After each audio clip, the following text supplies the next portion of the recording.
Sri Lanka's most powerful news brand. Newsfirst has of course been following the situation with regard to the shortage of fertilizer. Now farmers in Ampara today took to the streets to protest against the shortage of urea fertilizer. Ampara arrived at a fertilizer storage facility owned by the Government Agriculture Department in Ampara this morning upon receiving news that stocks had been dispatched.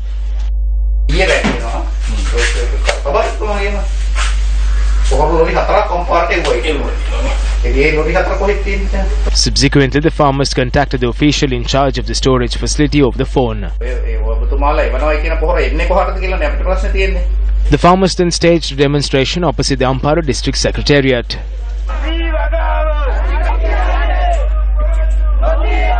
ඔබතුමා මේ ගැන මොකද කියන්නේ? දැන් අපි ගවඩාවල ගියා බලන්න නැහැ.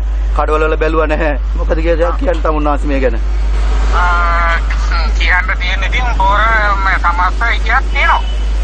ඔව් දැනට ඉතින් පොර සමහර විට මේ 25 විතර වෙනකොට පොර එනවා කියලා තමයි කියන්නේ. ඔව් ඊයේ පොහොර වගේ කෙව්වා කියලා ආරංචියක් තිබුණා. ඒකත් නැහැ නේ අපි දැන් උදේ ගියානේ බලන්න. ඊට පස්සේ මාධ්‍ය හරහා බොරුත් කියනවනේ මේ පාලකයෝ නේද? අයියෝ කියලා වැඩක් නැහැ. Tensions flared when an official informed the farmers that they were hampering traffic flow by blocking the gate.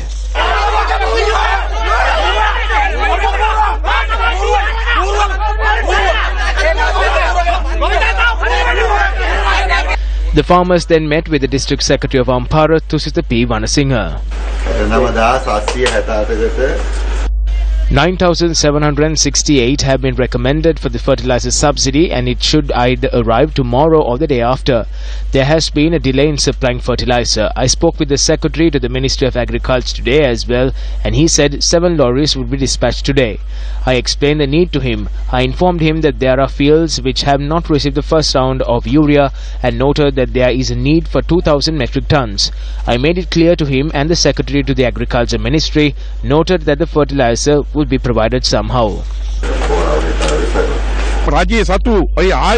These state-owned organizations have neglected their responsibilities. We suspect whether it was neglect or whether it was deliberate.